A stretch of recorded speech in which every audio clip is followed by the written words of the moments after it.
Moi, j'aurais envie de vous poser une question sur comment vous voyez l'enseignement globalement dans, je sais pas, 15-20 ans. Alors, je vais commencer par dire comment je ne le vois pas.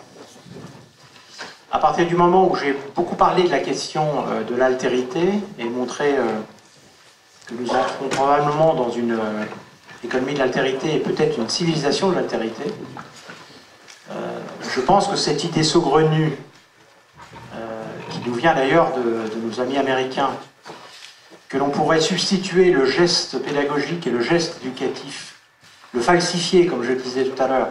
Oui, tiens, parce que je m'aperçois que j'ai ouvert une idée que je n'ai pas terminée. Quand je parlais de falsification, je voulais dire qu'à chaque fois qu'on automatise, c'est-à-dire que quelque part, on remplace le geste humain par un geste technique, que ce soit le geste du corps, le geste du cœur ou le geste de la tête. On opère deux choses. On réalise une opération d'extension, de renforcement, de transformation, qui souvent va vers plus de performance, c'est plus ample, c'est plus rapide, c'est plus global, etc., etc. Mais en même temps, on opère une réduction. Ça ne sera jamais la même chose d'être conduit par sa Google Car ou d'être conduit par son épouse ou son mari. Ce ne sera jamais la même chose d'être soigné par un médecin ou d'être soigné par un humanoïde. Je vais même plus loin, ce ne sera jamais la même chose de se soigner par les plantes ou de se soigner par des gélules qui auront très exactement la composition chimique de la plante. Parce que la plante, elle est plus qu'elle-même dans sa dimension ontologique. Elle ne se réduit pas à une composition chimique, tout comme l'humain.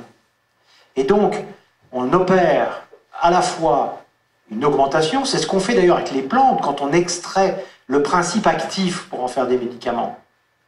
Ce qui est une très bonne chose, je ne suis pas en train de dire qu'il ne faut pas faire ça. Mais il ne faut pas nous dire que c'est la même chose, parce qu'en même temps, on opère une augmentation de la performance, certainement que les produits actifs plus densifiés sont plus efficaces, mais en même temps qu'on fait ça, on opère une réduction de la dimension ontologique de la plante, qui est plus qu'elle-même. Eh bien, l'altérité de l'humain, c'est la même chose. Vous savez, j'ai un ami, quelqu'un que j'admire profondément, il s'appelle Jean Vanier. Et Jean Vanier disait un jour dans une de ses conférences, et m'avait redit, pour changer le monde, il suffirait tout simplement que chacun réapprenne à dire aux autres, à l'autre, j'ai besoin de toi, j'ai besoin de vous, qu'il lui révèle par cela qu'il est plus que lui-même et qu'il se révèle cela à lui-même aussi. Ça, c'est l'altérité. Alors, j'en reviens à votre question. Je pense que l'acte d'éduquer, qui est cette espèce d'alchimie très subtile du passage de l'information à la connaissance, cette capacité humaine si singulière de penser par soi-même, tout en fondant sa pensée, et de passer de la connaissance à la sagesse, de la sagesse à la spiritualité, ça ne se réduira jamais au passage des savoirs formels. C'est ça d'ailleurs qui nous oppose beaucoup à la culture américaine d'université. C'est qu'on dit au fond l'université, elle forme à des disciplines relativement formelles qu'on appelle les disciplines scientifiques. Sauf que le monde aujourd'hui, il est, hélas ou heureusement, dans la complexité, c'est-à-dire dans les interactions. Et ça d'ailleurs, dans mon 4e livre, j'en parle beaucoup, je parle du piège de ça. C'est un piège redoutable. Parce que moi, ce qui m'a beaucoup frappé, ce qui me frappe beaucoup dans les contacts que j'ai aussi avec des grands scientifiques et des grands spécialistes, c'est que tout le monde perçoit que la recherche, entre guillemets, de la vérité, enfin d'une vérité sur le monde, d'une vision du monde, qui soit opérante, etc., je compare ça à la mer, elle est un peu à la surface. Mais en même temps, vous pouvez faire comme vous voulez, vous ne pourrez pas penser à la surface. Parce que la pensée, il y a une mise en abîme. Le concept, si vous voulez le creuser, il vous tire vers le fond. Soit je prends l'image de quelqu'un qui nage, et quand vous croisez un concept, boum. Moi, mes livres, ils sont toujours construits de la même façon. J'écris un draft, et j'ai une chance extraordinaire, c'est que j'ai un réseau d'amis intellectuels d'assez haut niveau qui acceptent de le relire. Derrière ça, j'ai un an de travail, parce qu'il y a une mise en abîme. C'est-à-dire, ce concept-là, tu ne peux pas le dire comme ça. Moi, je sais, quand j'ai parlé la première fois de la honte de soi et tout, il y en a qui m'ont dit, attends, tu parles d'Hannah Arendt, tu ne parles pas de Gunther Anders. Bah oui, je n'avais pas lu Gunther Anders. Bon, il a fallu que je lise. Et là, je découvre la honte prométhéenne, etc. Donc on voit bien, il y a une mise en abîme. Sauf que vous ne pouvez pas en permanence descendre, être spécialiste, enfin, je disais, comme spécialiste en tout. Voilà, ça c'est le grand paradoxe. Alors la question, c'est comment, dans l'éducation, on dit qu'on sépare au fond ce qu'est un niveau d'instruction, et je pense que c'est vers ça qu'on va. C'est-à-dire qu'à la limite, il va y avoir une forme de relativisation de la discipline. C'est-à-dire qu'il faut acquérir des capacités. D'abord, il y en a une première, hein, lire, écrire, compter. Alors là, je suis complètement d'accord avec ça. Moi, je suis assez ébahi, y compris à des niveaux master. Je pense que l'une des crises graves que nous risquons de traverser, c'est l'appauvrissement du langage. Hein. Le langage, c'est la nuance. Le langage, c'est la modération. Le langage, c'est l'armement contre les radicalités intellectuelles, etc. Donc déjà, il y a un combat à mener, c'est celui du langage. Qu'on peut mener par les machines. Il y a des serious games qui aident aussi à développer la partie technique du langage. Et le langage, c'est bien plus que sa partie technique. Donc pour répondre à votre question, je pense que le savoir formel et la transmission du savoir formel, apprendre à résoudre une équation... Moi, je vais commencer par une formation en maths. Je vous assure qu'il y a aujourd'hui des serious games beaucoup plus efficaces pour vous apprendre à résoudre une intégrale triple avec second membre. Vous le faites beaucoup mieux. Par contre, le sens donné à cet apprentissage et sa traduction dans la compétence ou dans la connaissance, il n'y a rien à faire. Il faut l'exercice d'une altérité vraie, avec des humains, qui témoignent bien au-delà de ce qu'ils disent de leur savoir formel. Alors pour répondre, moi j'étais un peu long, ça veut dire que demain, je pense que les universités, ce que nous essayons de faire à la Cato, c'est les 200 millions d'euros dont je vous parlais, doivent tout miser sur l'expérience étudiante. Une université, c'est un terrain d'expérience étudiant. Si je caricature, nous on s'est lancé dans zéro carbone. On espère sur le cœur facultaire, sur le cœur du campus, atteindre zéro carbone en 2021.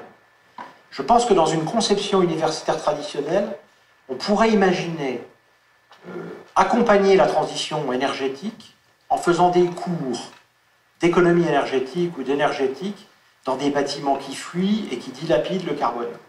Demain, ça ne sera plus possible.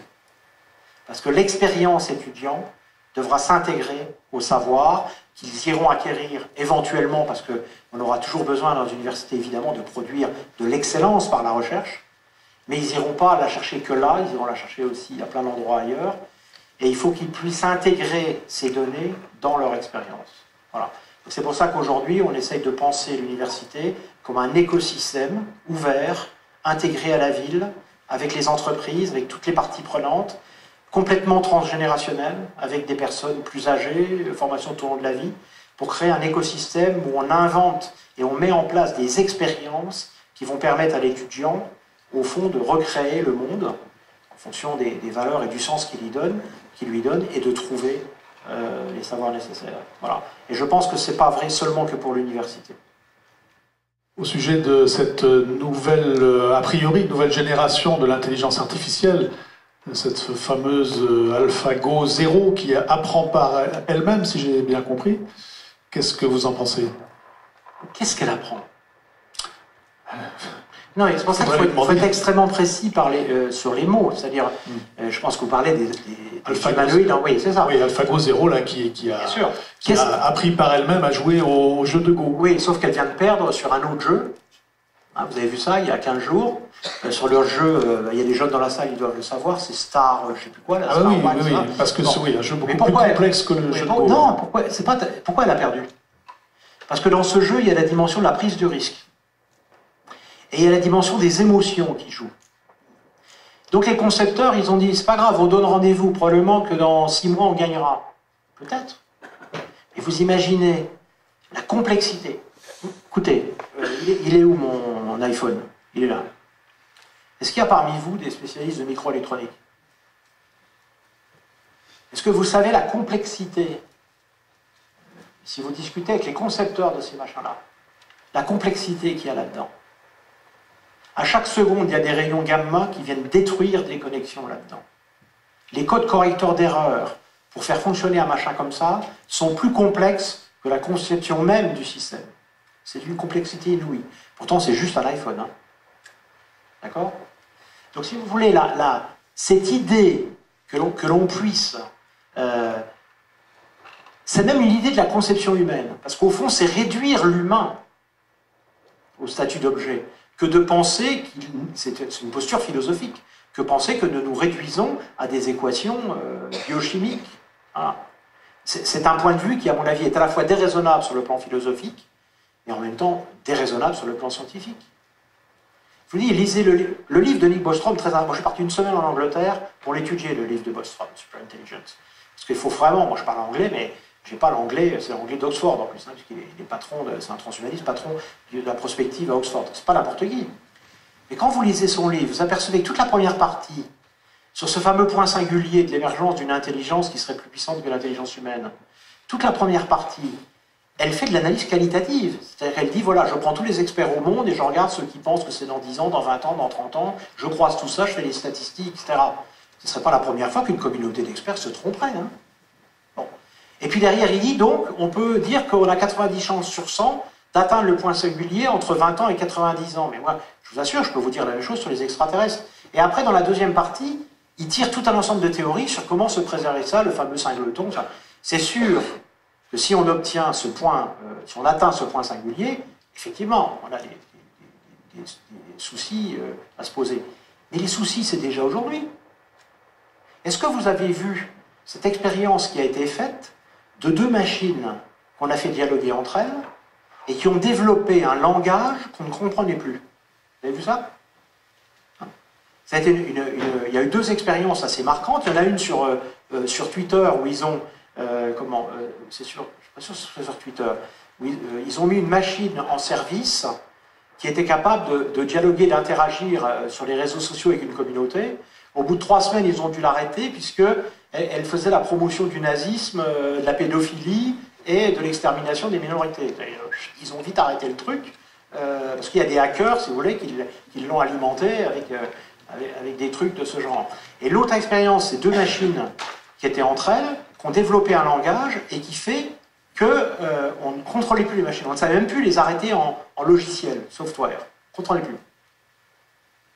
Alors, c'est assez marrant parce que même le Nicolas Putet, qui est un ami et qui est en même temps un spécialiste de ces sujets-là, on était à Bordeaux, au réseau APM, et il y a des gens qui disent bah, il suffisait tout simplement de débrancher les machines. Ben non. C'est la théorie du bac à sable. Heureusement qu'ils avaient mis les machines dans un bac à sable. Parce que si les machines, elles ont accès au réseau, elles se dupliquent dans le monde entier en quelques minutes, pareil, vous pouvez les débrancher. Hein. C'est ça le problème de fond. Donc avant de dire, voilà, il y aura un point singulier où la machine serait plus puissante que le cerveau humain, du coup, elle forcerait tous les firewalls qu'on a installés partout, elles arriveraient à décrypter les codes. Vous savez, c'est l'histoire d'auteurs de science-fiction là, qui montrent que la Terre deviendrait une boule de trombone. Vous n'avez pas vu cette histoire? C'est une machine en intelligence artificielle qui est programmée pour fabriquer des trombones. Donc, le seul objectif, c'est de fabriquer des trombones. Bon. Donc elle fabrique des trombones, puis comme elle doit en fabriquer de plus en plus, puisqu'elle a un système, c'est comme un animal, on lui donne un poisson à chaque fois qu'elle fabrique plus de trombones. Donc elle commence à envahir le réseau, donc elle rentre dans des usines. Donc il y a le mec, il a son usine et il voit que ces machines se mettent à fabriquer des trombones. Il dit, qu'est-ce qui se passe? Alors il essaie de corriger, mais il ne peut pas. Parce que forcément, il ne peut pas corriger, elles ont pris la machine. Alors après, il manque de matière première. Il va commencer à détruire des maisons. Les gens vont arriver des machines qui détruisent leurs maisons. Et à la fin, il détruit les humains. Et nous devenons une énorme boule de trombone. Voilà. Ça, c'est de la science. C'est un roman de science fictive. Même si ça peut être de la science-fiction. Ça ne veut pas dire pour ça qu'il ne faut pas être extrêmement vigilant, mais sur ce qui se passe aujourd'hui. Donc voilà, pour répondre à ta question. Il faut faire l'effort de tenter de comprendre. Vous savez, on parle, puisque je peux alimenter peut-être les questions, j'utilise souvent ça dans mes cours et conférences d'éthique. Est-ce que vous avez des cafards chez vous? Non? Des blattes? Oui. Des blattes, oui. Alors c'est très intéressant parce que la blatte, elle a une caractéristique, c'est tout petit déjà, et puis elle a ses nerfs qui lui passent, qui sont assez visibles, ses commandes nerveuses, elle l'a sur le dos. Et vous savez que sur la côte ouest des États-Unis, ils ont très peur du Big One, hein, du tremblement de terre massif. Et en cas de tremblement de terre, ce qui est extrêmement dangereux et risqué, c'est les gens qui sont enfouis sous terre et qui sont toujours vivants, pour déblayer, etc. Donc on a les chiens pour l'instant. Un chien, c'est une certaine taille. Alors, il y a un laboratoire américain qui a mis au point un petit device, un petit circuit tout petit, hein, qui est microscopique, comme ça, quoi. Vous pouvez le manipuler à la loupe, qu'on plante sur une blatte.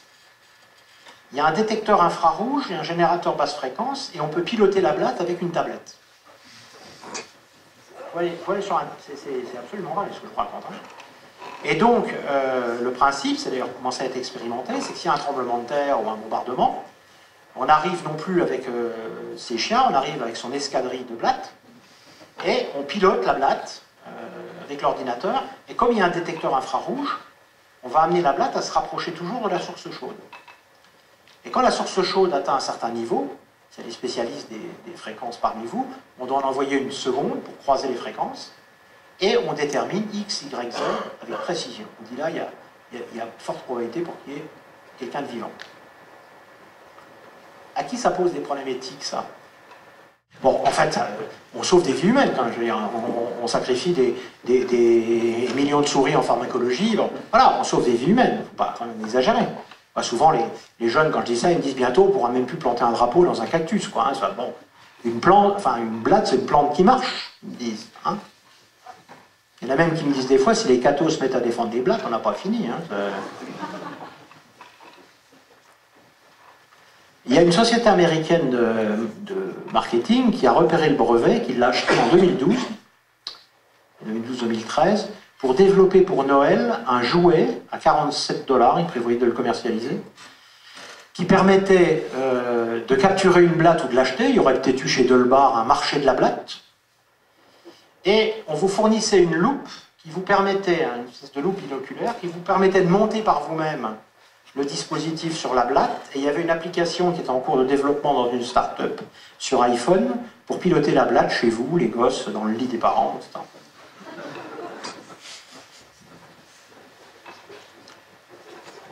Qui achète ça à ses enfants, petits-enfants dans la salle?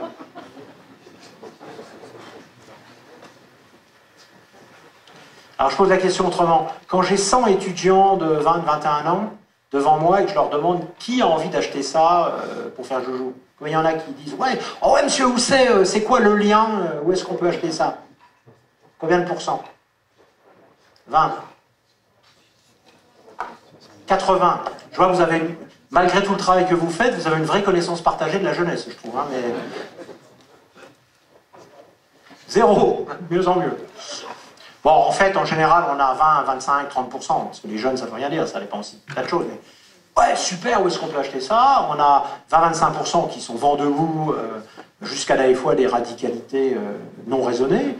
Et puis, au milieu, des jeunes ne savent pas, il faut réfléchir. Ah, c'est très intéressant, parce que moi, en général, je ne donne pas mon avis à moi, et je génère ce qu'on appelle un dialogue.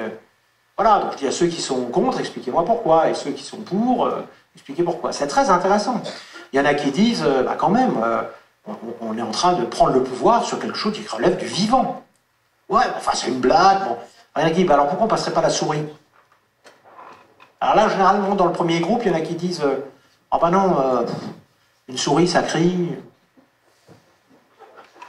Et puis il y a un autre qui dit, bah on pourrait lui couper les nerfs. Il ne crierait pas. Voilà. Et après, on pense au chat de la voisine, souvent. Et donc, vous voyez que cette question est redoutable. Et la question que je pose, moi, c'est où sont les lieux aujourd'hui où ceci est mis en conférence dans la jeunesse? Sans faire le vieux combattant, dans notre temps, il y avait les syndicats, les partis politiques, les espaces d'éducation populaire, il y avait plein de choses. C'est où les lieux aujourd'hui où on peut mettre en conférence les points de vue moraux sur une question comme celle-là avec des jeunes, avec quelqu'un qui surveille qu'on est dans un dialogue vrai, c'est-à-dire qu'à chaque fois on fonde le débat, on s'écoute, on prend en compte la position de l'autre, etc. Ben, c'est ça les tiers-lieux. Et ça, c'est probablement le rôle d'une université. C'est d'ouvrir les tiers-espaces et les tiers-lieux. On va pouvoir mettre en conférence les points de vue moraux, chez les jeunes notamment, sur des sujets comme ceux-là, et les amener à un vrai dialogue, à un vrai agir communicationnel, inclusif. Alors, il faut multiplier ces espaces. Sinon, la montée en conscience dont parlait Edgar Morin, ou Rosan-Vallon, on a encore du boulot. Il y a une voilà, question. Ça stimule les questions. Oh, il y a une question. Oui, je revenais sur ce que vous disiez tout à l'heure au niveau des nœuds et des liens, et je me posais la question, enfin je m'interrogeais sur le rapport qu'il peut y avoir avec le monde de la finance. C'est-à-dire, à partir du moment où on va avoir une mise en réseau de tout, comment vous voyez l'évolution de ce monde qui est quand même assez, semble-t-il, hiérarchisé et contrôlé par très peu de monde? Alors ça, j'étais d'accord jusqu'au début, et pas forcément avec la fin, mais on pourra en discuter. Quand vous prenez la transaction haute fréquence, elle est contrôlée par personne. Hein. Alors la transaction haute fréquence, je crois, s'il y a des économistes parmi vous, c'est à peu près 25, pas loin de 30%. Hein. Et c'est justement, alors les transactions de fréquence, c'est les transactions automatisées. Ça, c'est plus les machines, c'est plus les hommes qui prennent, c'est plus Kerviel qui décide, c'est les machines qui décident en fonction du réseau. Petite parenthèse d'ailleurs, c'est une aventure vécue, merci de poser la question. Il y avait une fois une personne assez âgée qui était chez moi sur le canapé, et c'est là que je dis que parfois les gens pensent qu'on a perdu le sens commun. Il y avait une émission à la télé qui expliquait qu'on était en train de tirer une fibre optique entre New York et je ne sais plus où pour gagner 27 millisecondes sur la vitesse des transactions haute fréquence. Ça coûtait 300 millions de dollars, il expliquait que ça allait être amorti en 12 minutes. Comment voulez-vous que la personne qui est là dans son canapé, qui se demande comment elle va payer son steak à la fin du mois, elle ne pense pas qu'on a perdu le sens commun, hein. Donc là aussi, une espèce d'accès à la globalité. Mais pour répondre à votre question, je pense juste au contraire que le risque que l'on a aujourd'hui, parce qu'aujourd'hui, le milieu financier, c'est pas 10 personnes, hein. C'est à peu près 300 000 opérateurs aujourd'hui dans le monde qui interagissent et qui, au fond, ont créé ce que de René appelait un symbionte, c'est-à-dire un réseau fait qui appelle toujours un symbionte d'ailleurs, une espèce d'être hybride fait de chair et de cerveau interconnectés par des machines, assistés par des calculateurs, hein. Il parlait de ça comme un symbionte, il y a cybernétique dedans, et il expliquait qu'au fond, à l'époque, moi, de la jeunesse, on disait la révolution, on en prend 10, on les met au mur, on les fusille, on a fait la révolution. Comment vous voulez fusiller 300 000 personnes? Bon. Et donc, c'est un réseau d'intelligence qui interagit, mais où ils sont tous coupables, enfin, on est tous responsables, mais personne n'est coupable, puisque c'est une interaction. Et c'est ce que Luc Ferry appelle un processus sans sujet, en fait. Et le vrai problème, c'est ça aujourd'hui. C'est qu'on voit émerger partout des processus sans sujet. Et quelqu'un qui s'appelle Dominique Lambert, professeur à Louvain, travaille beaucoup sur ce qu'il appelle la responsabilité ultime. Et c'est ça le problème. D'ailleurs, dans mon livre « L'humain face à son destin », je pense que là, il y a un rôle du politique et de la démocratie, c'est comment, coûte que coûte, on préserve la responsabilité ultime. Prenez les Google Cars. Très intéressant, on a fait un colloque éthique sur les Google Cars à la Cato de Lille il y a 2 mois. Il y avait des gens de Mercedes, General Motors, ça. Vous connaissez le Google Car? Le Google Car, c'est la voiture sans chauffeur, automatisé, etc. Ça marche aujourd'hui. Il y a la Tesla qui s'est payée à se mort parce qu'il y avait un reflet là, blanc, et ça marche. Sauf que, et puis alors sur le plan éthique, c'est indiscutable. Parce que toutes les études montrent que si on Google Carisait la mobilité intégralement en France, on réduirait d'à peu près 80% la morbidité sur la route et les blessés. Forcément, parce que la voiture, elle s'est anticipée, elle sait qu'il y a un truc, etc. Donc c'est beaucoup plus fiable. Et puis en même temps, si les bagnoles apprennent en Australie à éviter les kangourous, quand elles auront appris à le faire, elles l'apprendront à toutes les bagnoles du monde entier en quelques millisecondes.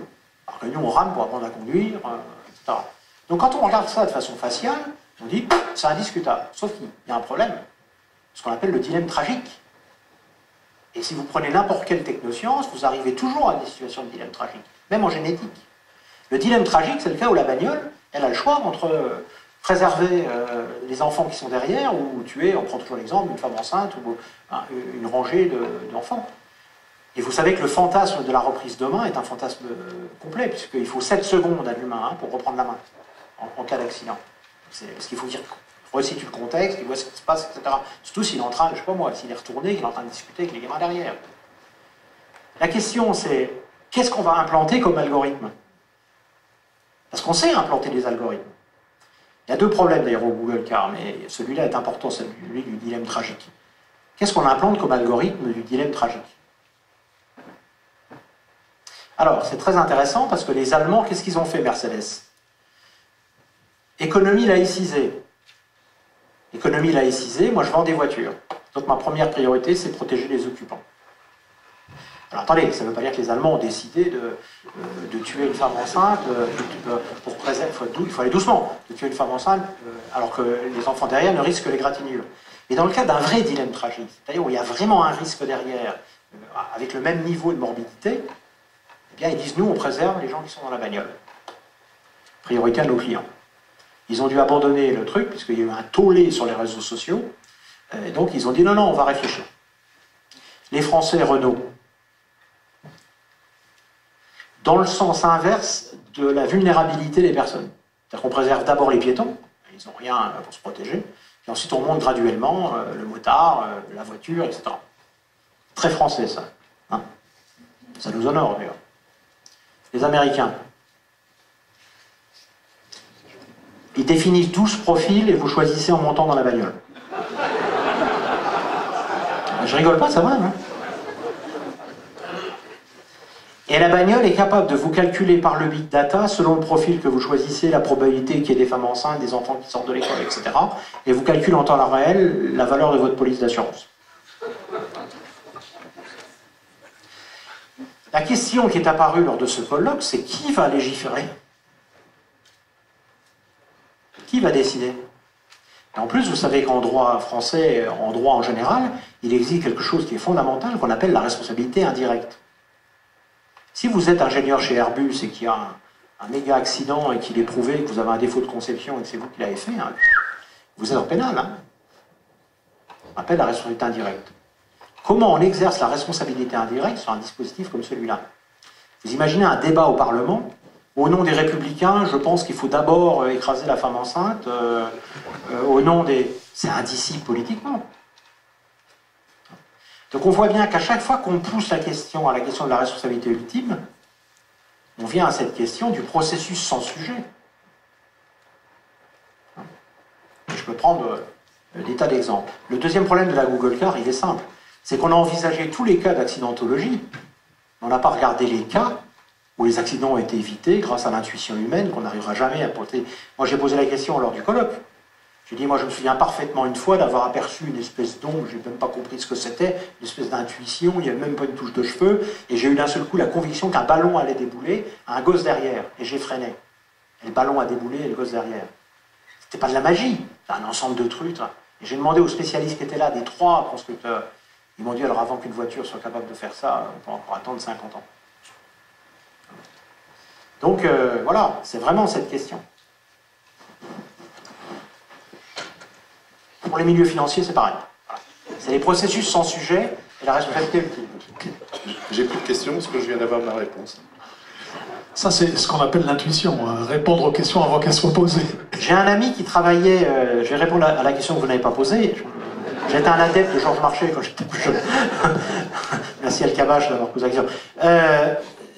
Par rapport à ça, j'avais un ami qui a travaillé depuis très longtemps dans les transactions sur les céréales au niveau mondial. Et il me racontait qu'au début de sa carrière, quand il prenait des décisions d'acheter, de vendre, de faire livrer dans tel port, etc., c'était lui qui prenait la décision. Et donc les décisions, ces décisions étaient quand même un peu contextualisées du fait qu'en faisant ça, il allait quand même éventuellement foutre sur le carreau un paquet de petits paysans à tel endroit, qu'il y avait un embargo et qu'il avait plutôt envie. Il y avait une dimension humaine dans la décision. Quand il a fini sa carrière, il avait des machines qui calculaient en haute fréquence le meilleur rendement, prenant en compte la dimension des embargos et des fêtes, et il ne faisait que appuyer sur un bouton et valider. Il était sur un processus sans sujet, désincarné de la réalité humaine qu'il avait derrière la décision. C'est ça le risque principal. Non sans rapport par rapport aux transactions financières, la dématérialisation de l'argent. C'est-à-dire le fait qu'on n'ait plus de monnaie dans nos poches et que nos enfants ne savent même plus ce que c'est qu'un petit cochon avec de l'argent dedans. Oui, ça va même au-delà de ça. Alors ça, si vous achetez le deuxième livre, il y a toute une partie là-dessus. C'est probablement d'ailleurs ce qui justifie, ce qui explique aujourd'hui la remontée un peu en puissance des monnaies locales, et y compris d'ailleurs des crypto-monnaies qui sont elles aussi dématérialisées. Parce que c'est pas tellement la dématérialisation, c'est le fait que les monnaies aujourd'hui, qui n'ont plus de valeur explicite, c'est-à-dire un billet, ça vaut pas grand-chose, hein, font qu'elles ne sont plus signifiantes. C'est qu'elles ne portent plus une signification. Elles ne portent plus de sens. C'est un espèce d'objet d'apparence neutre, immatériel.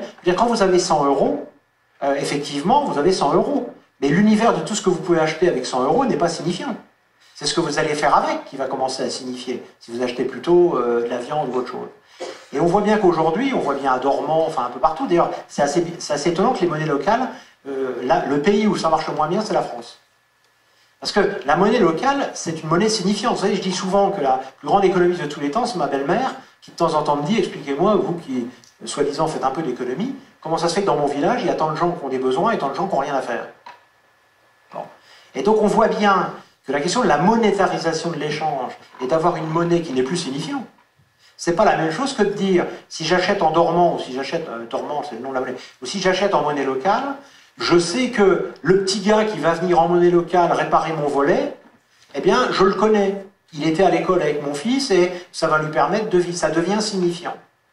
Et donc la dématérialisation, y compris symbolique de la monnaie, fait qu'on ne sait plus donner du sens à l'acte d'achat dans ce qu'il produit économiquement, dans ce qu'il produit en termes de solidarité. Même quand on paye l'impôt, tant le gouvernement a fait des efforts d'essayer d'expliquer ce qu'on fait avec vos impôts. Moi, je vous assure, les gens disent, il devait être fou quand j'étais jeune. Quand j'ai eu ma première feuille d'impôt, je sautais comme un cabri tellement que j'étais fier. J'avais 20 ans. J'étais enfin contribuable, c'est-à-dire je contribuais. Aujourd'hui, vous n'avez plus le sentiment de contribuer à quoi que ce soit, c'est devenu tellement complexe, tellement, etc. Donc il y a une quête aujourd'hui de redonner du sens, d'où d'ailleurs les nouvelles formes de solidarité qui commencent à naître dans le don contre don. Moi, dans une EHPAD, j'ai une dame une fois qui dit, moi je ne peux pas payer les 200 € pour ma mère et ma grand-mère, parce que maintenant on a 2 générations dans les EHPAD, hein, si on discutait des problèmes de la dépendance, hein, on ne l'a pas vu jusqu'à maintenant parce que ça a été compensé au niveau européen par le recul de la morbidité, mais on va commencer à voir arriver le coût de la dépendance. On commence d'ailleurs. Hein. Bon, on parle de 70 milliards hein, au niveau européen de la première dérivée. Et donc, la dame dit, moi je ne peux pas payer les 200 €. Mais écoutez, je suis en pleine forme, je suis au chômage, je vais venir vous aider à hauteur de 200 €, comme ça vous mettrez ma mère en chambre individuelle. Je rentre sous le coup de 3 délits. Et à l'inverse, si tout le monde se met à faire ça d'un seul coup, vous voyez bien le problème. Si tout le monde se met à dématérialiser, si tout le monde se met à faire des monnaies locales, prenez le tech shop.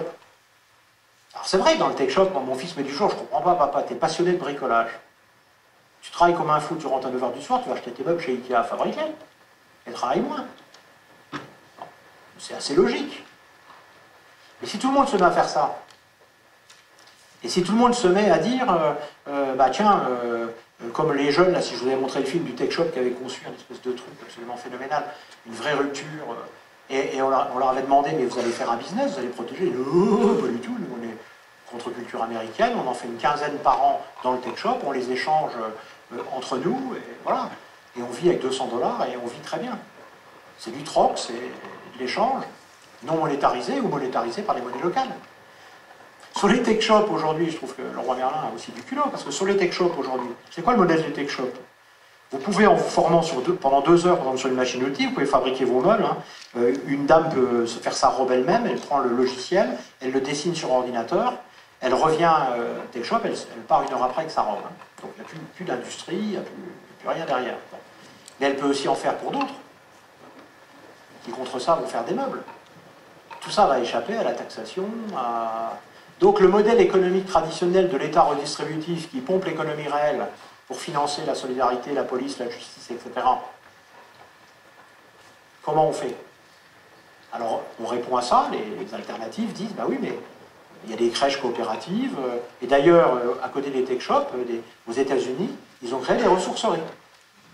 Alors ressourcerie, c'est incroyable, c'est des gens, forcément, vous avez des gens qui sont au chômage, qui ont choisi d'avoir une autre forme de travail, qui sont dans des formes de précarité, ben, ils viennent déshabiller des meubles qu'ils récupèrent, ils rescient les planches à la bonne distance, ils remettent les charnières dans les bons racks, et ils créent un espèce de castorama de récupération.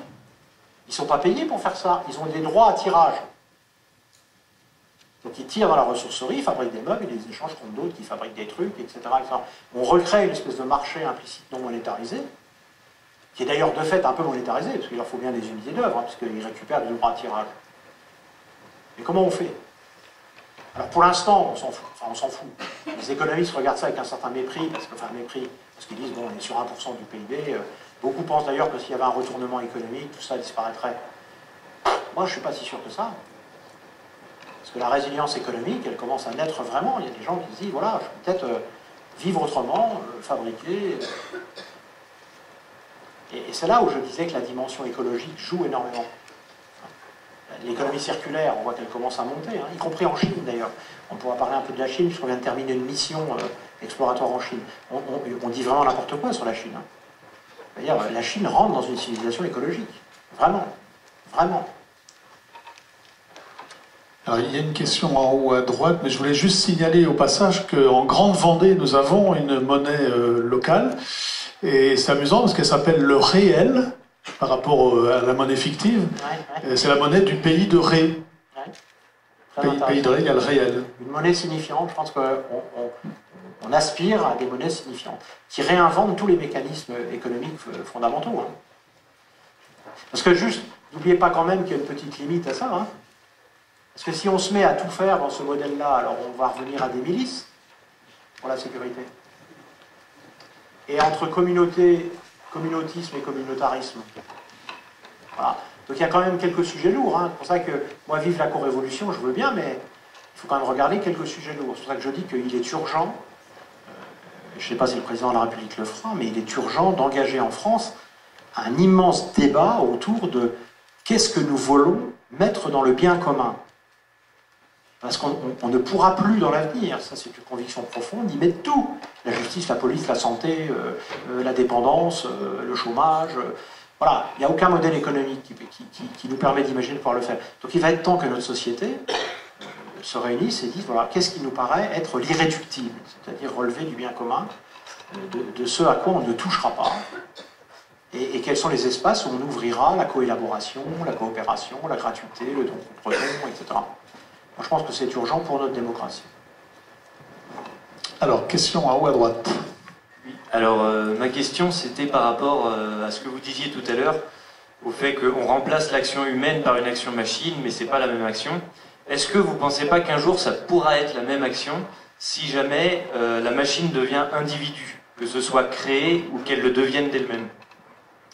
Alors, là vous êtes sur un débat, très bonne question, mais vous êtes sur un débat philosophique profond. Qu'est-ce qui fonde notre état d'homme, Déclaration des droits de l'homme, qu'est-ce qui fonde notre état d'homme libre? C'est que nous ne sommes pas un objet, nous sommes un sujet. Et pourquoi nous sommes un sujet? Parce que nous ne sommes pas produits, nous sommes créés. Ce n'est pas au sens religieux dont je vous parle. Jürgen Habermas, qui est le plus angoissé sur cette affaire, n'est pas un catholique, un chrétien, un croyant, c'est un agnostique. Ce qui fonde notre liberté, c'est que nous ne sommes pas réduits à l'objet du désir de nos parents.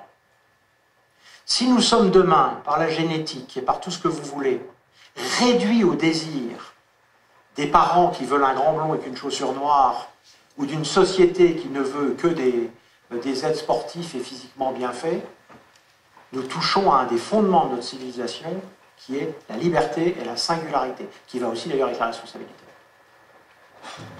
Donc même si c'était possible, à ce moment-là on ne parle plus d'humain, on ne parle plus d'humanité.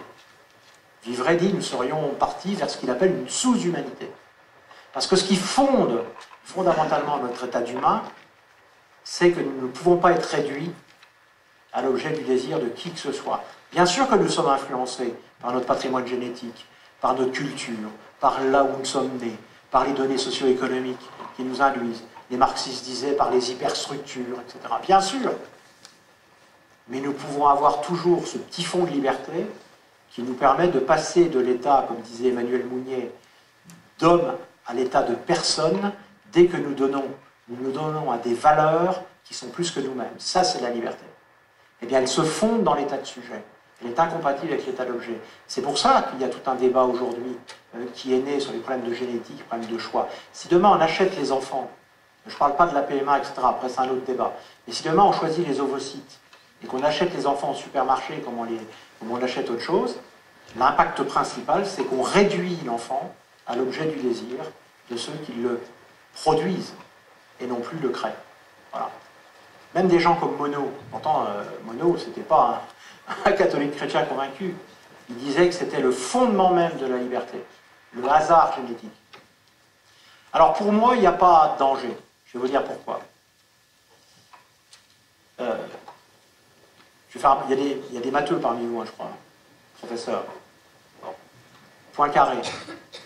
Des processus linéaires déterministes, à partir du moment où ils se combinent dans une interdépendance, créent le hasard, créent l'imprédictibilité. Et donc aujourd'hui, je peux vous raconter juste, je vais vous raconter une histoire qui va vous éclairer ça. Il est 2 h du matin, il y a du brouillard, je suis enroulé autour d'un arbre avec ma voiture, je suis coincé, je ne peux pas enlever ma ceinture, mon portable a été éjecté, je saigne. Je suis en train de mourir, probablement. Nous sommes tous en train de mourir, je vous rappelle, hein, dès la naissance. Nous sommes tous en train de mourir. Ça, c'est un des fondamentaux de notre qualité d'humain. Heidegger. Dès que nous naissons, nous sommes en train de mourir. C'est ce qui fonde notre humanité. Alors, je vais essayer de m'interroger. C'est comme je suis en train de mourir, je me dis, mais qu'est-ce que je fous là? Vous toutes et tous qui êtes des en train de mourir, vous devez vous demander, qu'est-ce que vous foutez là?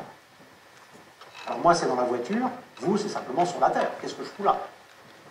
C'était le père Lepoutre, qui était un ancien président recteur à la Cato, qui est un éminent chimiste mondialement connu, hein, à qui un étudiant américain disait, mais mon père, comment un cerveau aussi puissant que le vôtre, un professeur de rang mondial, peut-il croire à de telles balivernes?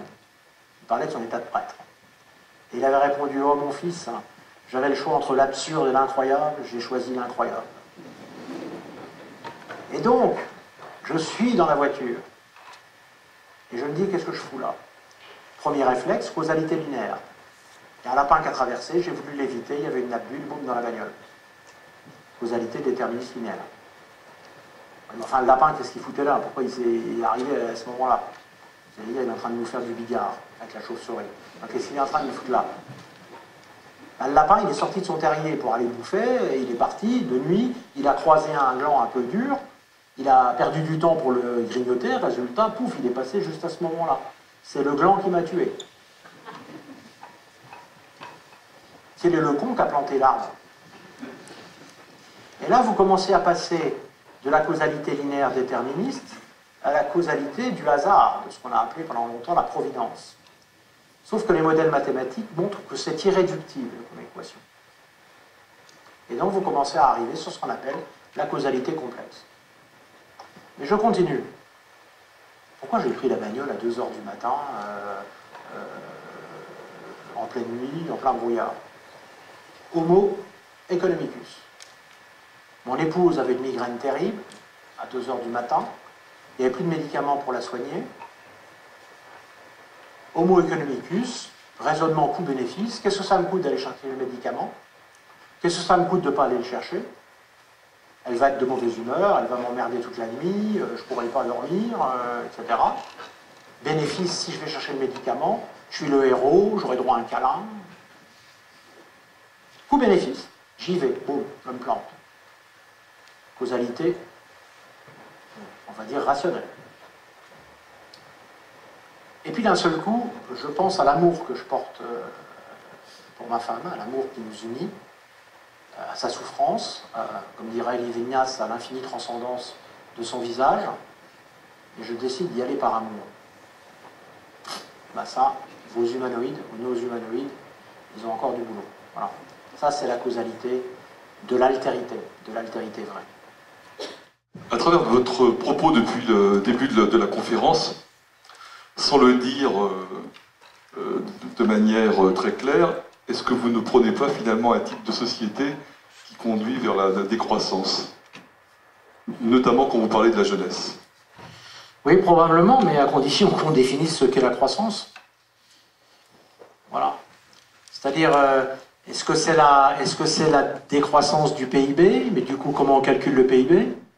Est-ce que c'est la décroissance du bonheur? Est-ce que c'est la décroissance de l'avoir, au sens de sa monétarisation et de cette espèce d'ambiguïté qu'on a créée entre le prix et la valeur?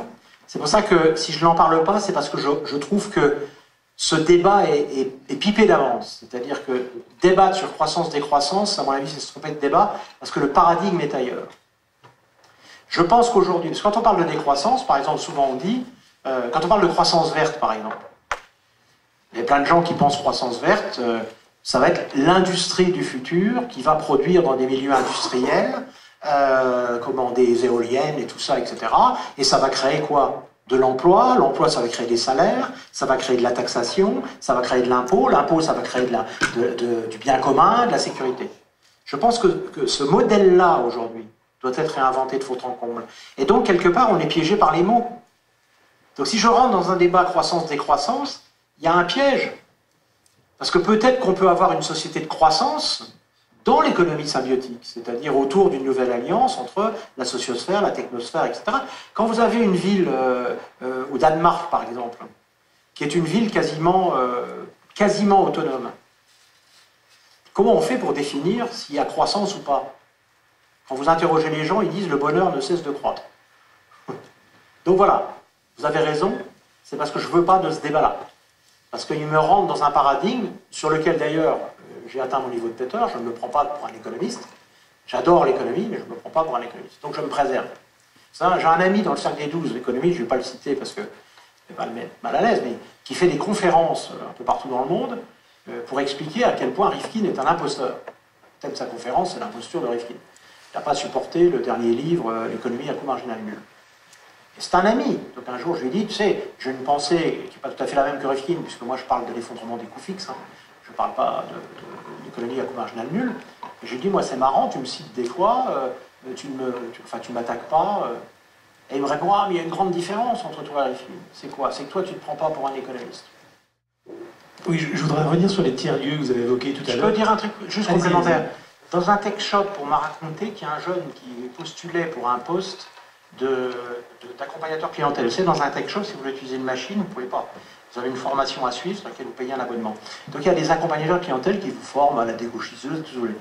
Et le jeune arrive et dit, voilà, bah, c'est vous qui avez le poste, licence pro, hein, ils prennent des licences pro, vous êtes créatif, tout ça, vous avez le poste. Le jeune dit, ah, c'est formidable, vous avez vu sur ma demande d'emploi, je veux un mi-temps. Un gamin de 22 ans. Hein. Alors, vous voulez un mi-temps? Pourquoi vous voulez un mi-temps? C'est des temps plein chez nous, vous avez un autre emploi là, non?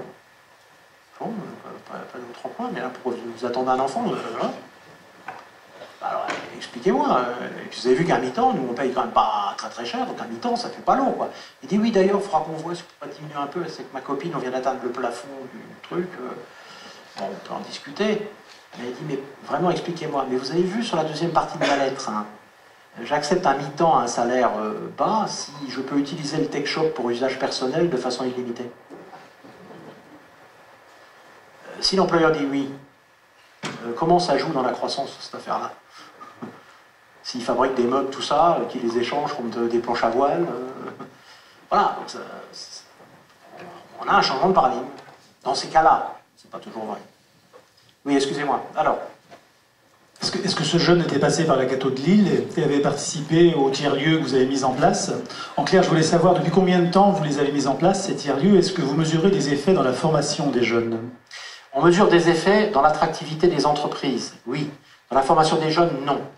Parce que d'abord, il y a 30 000 étudiants, et ces écosystèmes innovants, on va dire, il y en a à peu près, allez, 2-3 000 qui vivent des expériences concrètes, mesurables dans ces écosystèmes. Les autres, ils sont plutôt baignés, ils nous disent souvent d'ailleurs, on est baignés dans un je ne sais quoi d'indicible de la créativité. Par contre, nos ADICO, nos ateliers de co-design, aujourd'hui, on génère plus de 200 projets d'innovation par an, apportés par les entreprises, hein, puisqu'on a réduit à 50% la formation académique des étudiants, et le reste du temps, ils sont baignés dans ce qu'on appelle un explosens, c'est-à-dire des explorateurs créatifs, et ce sont les entreprises qui apportent des intuitions, des trucs qui sont explorés jusqu'au prototypage, puisqu'on va jusqu'à l'impression 3D des prototypes. On génère 200 projets d'innovation par an en co-design, et si ça intéresse beaucoup les entreprises, c'est parce qu'on crée des équipes pluridisciplinaires. On met des étudiants en électronique, en informatique, en droit, etc., etc. Alors ça, on peut le mesurer, puisque c'est un chiffre d'affaires important, hein, plusieurs millions. Ça, on peut le mesurer. Et les entreprises, est-ce qu'elles envoient aussi des personnels de l'entreprise dans ces formations avec les jeunes ou pas? Alors, c'est plus tellement des formations. Ils immergent dans ces écosystèmes leurs chefs de projet. Et maintenant, ça va même plus loin, puisqu'un jour, dans une conférence, je disais « Pourquoi s'obstine-t-on à faire des incubateurs pour jeunes? Il nous faut des incubateurs pour vieux. » En fait, c'est ça le problème.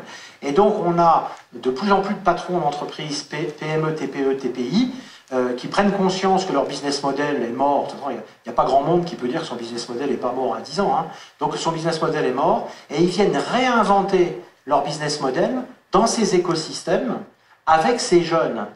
Et ces jeunes, c'est là où ils apportent aujourd'hui la nécessité de donner du sens, et c'est là où l'éthique intervient. Parce que comme je dis souvent, si l'innovation a une esthétique en soi, elle accélère le processus de création, ça va avoir une grande vertu, c'est que ça va accélérer la vitesse avec laquelle on va aller dans le mur, et donc on souffrira moins. Hein. Donc on voit bien qu'il est très important que l'innovation renvoie à une finalité. Voilà. Donc c'est ce travail-là qu'on fait avec les jeunes. Vous avez parlé de 50% de partie académique. Oui. Comment se fait la validation du diplôme? C'est vous qui le mettez en place? C'est la Cato de Lille? Comment est-il reconnu? C'est ça un petit peu la question. Sur les écoles d'ingénieurs, on n'a pas trop de problèmes, parce que la commission du titre est assez souple sur ces affaires-là, et maintenant est de plus en plus convertie en gros à la pédagogie par projet. à condition évidemment qu'il y ait un travail qui soit fait, parce que vous avez raison, il est très compliqué, puisque quand on crée des équipes pluridisciplinaires, mesurer ce qu'a apporté un ingénieur d'être confronté à un juriste et à un créatif, à un designer, pendant 4 mois de travail à mi-temps, c'est compliqué à objectiver. Voilà. Donc c'est vrai que c'est compliqué. Mais maintenant, dans les écoles d'ingénieurs et les écoles de commerce, c'est de plus en plus facile. C'est dans les cœurs facultaires où on délivre des masters, où là on est contraint parce qu'on appelle des maquettes, et là je peux vous dire il faut ramer, quoi, parce que l'université publique reste, hélas ou heureusement, j'en sais rien, très centrée sur la question de l'évaluation des contenus. Il faut absolument, alors ça progresse maintenant avec ce qu'on appelle le complément au diplôme, l'évaluation des compétences, mais il y a vraiment une vraie révolution à conduire. Hein. C'est l'évaluation des compétences transverses, de la créativité, de la capacité à co-designer, à co-élaborer. Voilà, ce sont comme je dis souvent, c'est absolument fou de voir qu'un prix de conservatoire de piano qui suit un master, on considère que ça n'a rien à voir. C'est-à-dire, alors qu'en fait, c'est pas la même chose d'être prix de conservatoire de piano et de faire un master de droit et d'être, je sais pas quoi, coureur en vélo et faire un master de droit. J'ai rien contre les coureurs en vélo, mais c'est pas la même chose. Voilà. Donc il y a une espèce d'enfermement sur la question de la discipline qui, à mon avis, est complètement surannée. Enfin. Ah oui. Enfin, pas forcément dans les universités américaines, par exemple. Mais eux, c'est pour une autre raison. C'est parce qu'ils sont interdits de séjour presque sur les... C'est dans une université américaine. Vous savez que nous, notre université, elle annonce, par exemple, qu'elle est pro-européenne. C'est impossible aux États-Unis. On annonce qu'on est fondé sur la conception chrétienne de l'homme. Voilà, on annonce la couleur. On n'est pas prosélyte, notre université n'est pas confessante, elle est confessionnelle. C'est-à-dire qu'elle se réfère à la conception chrétienne, mais 81% des enseignants ne sont pas baptisés. Donc, ou en tous les cas, ne sont pas catholiques pratiquants. Et pour mes étudiants, j'ai une aumônerie peut-être sur 30 000, il peut y avoir 1 millier d'étudiants. Dans une université publique, sur 30 000, vous avez des aumôneries à 400-500. Donc, il n'y a pas des écarts si considérables. Par contre, nous, on annonce que nous sommes fondés sur la conception chrétienne de l'homme. Voilà. Nous sortons de la neutralité par rapport à ça.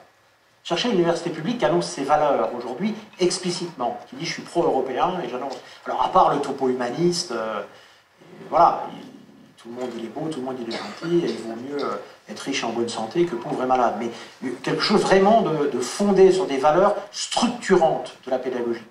Ça ne veut pas dire que les universités publiques ne le font pas, mais c'est renvoyé aux personnes. C'est renvoyé aux valeurs portées par les enseignants eux-mêmes, comme la laïcisation de l'économie. Nous, on a la possibilité de le rendre institutionnel. C'est ça la grande différence.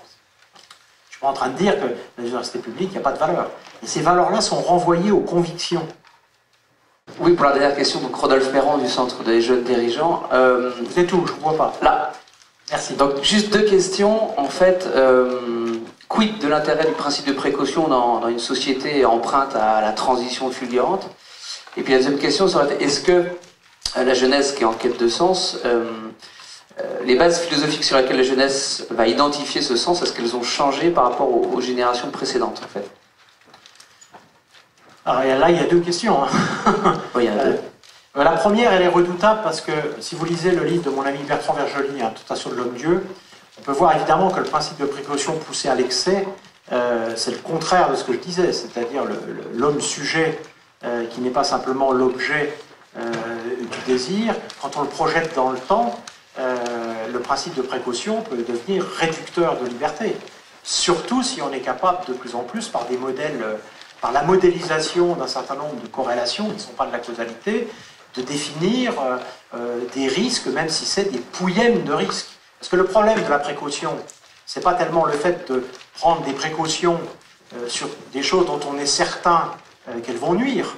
Le principe de précaution, il nous amène à prendre des précautions sur des choses dont on n'est pas sûr qu'elles vont nuire. Et après, vous avez la question de l'évaluation de ce risque-là. Si on pousse le schéma jusqu'au 0 risque, il n'y a plus moyen de faire société. Hein. Je veux dire, lisez Bertrand Vergely, parce qu'on a besoin d'avoir du jeu du jeu et du jeu. Donc c'est un piège terrible, le principe de précaution, parce que ça dépend jusqu'où on le pousse dans l'évaluation du risque qui va nous autoriser ou pas à avancer. Bon, ça, c'est la réponse. Aujourd'hui, si on continue à rentrer dans une précaution absolue, d'autant plus que, je pourrais presque citer Saint Paul, c'est Saint Paul qui disait que très souvent en faisant le bien, en croyant faire le bien, je fais le mal, et très souvent en faisant le mal, finalement, je fais le bien. Le principe de précaution, souvent on a l'impression qu'on est là-dedans, c'est-à-dire que la précaution absolue nous amène à parfois des paradoxes qui sont ingérables. Vous prenez le débat sur les vaccins, par exemple, hein, il y a des gens qui refusent la vaccination au nom de la précaution absolue. Sauf que je rappelle quand même qu'un certain nombre de maladies ont été éradiquées grâce à la vaccination et qu'on a un vrai sujet collectif. Et en ce moment, il y a un débat là-dessus, hein, sur la responsabilité juridique de quelqu'un qui propage une maladie. Alors on pense tous au sida, etc. Et demain, on peut aussi penser à la question de la vaccination.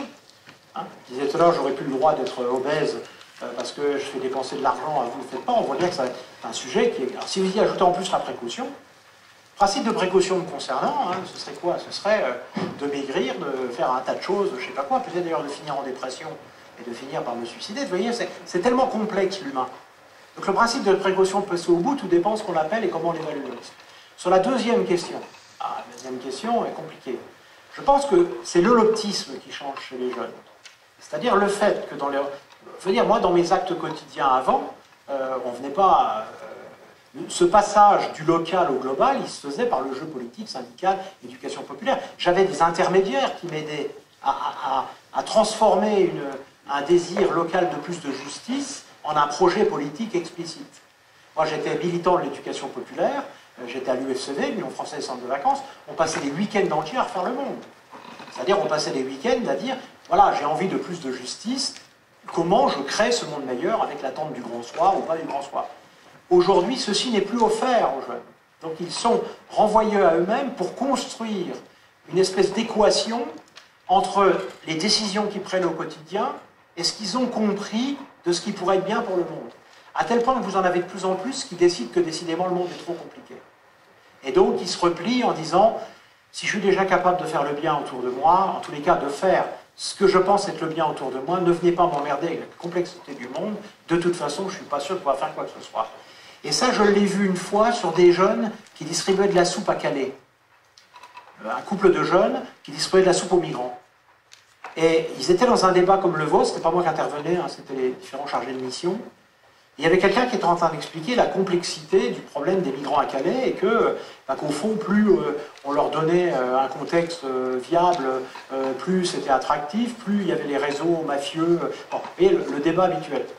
Et ces deux jeunes-là, avec des courbes, avec des trucs extrêmement explicites, je ne vous dirai pas le nom de l'expert qui intervenait, mais c'est assez intéressant. Donc la salle est un peu médusée, hein, de dire, bah, quand on aide les migrants, finalement, on aide le commerce des migrants, enfin, comment on fait? Et ces deux jeunes-là, il y a un moment, il y en a un qui s'est levé, qui dit, oui, monsieur, moi, je vous écoute depuis tout à l'heure, ouais, c'est très intéressant ce que vous dites, mais qu'est-ce que vous voulez? Moi, j'ai 3 personnes qui meurent de faim à ma porte, je leur donne de la soupe. C'était incroyable, ça a généré dans la salle un espèce de truc. C'est-à-dire que, voilà, quand on rentre dans des grandes équations globales, on ne sait plus vraiment où est le bien, où est le mal. Hein. Voilà. Et ça, moi qui suis chrétien, c'est voilà, Saint Paul. Hein, après, il y a le Nietzsche par-delà le bien et le mal. Mais voilà, la question, c'est qu'on revient quelque part à l'action locale, qu'on essaye de plus en plus de situer quand même dans des enjeux globaux. Il y a cela très globaux, c'est Los Angeles, c'est des endroits de création d'une communauté de résilience énergétique, des choses comme ça. Donc ça a un sens global, c'est le film Demain, si vous voulez. Hein, où on voit des trucs, où on s'investit localement, dans des choses qui portent un sens global, et qui ne portent pas forcément de projet politique, au sens de l'organisation des États et des systèmes. C'est ça que je repère très fort aujourd'hui. Voilà donc comment merci à vous. Survivre à la transition fulgurante. Merci pour Georges.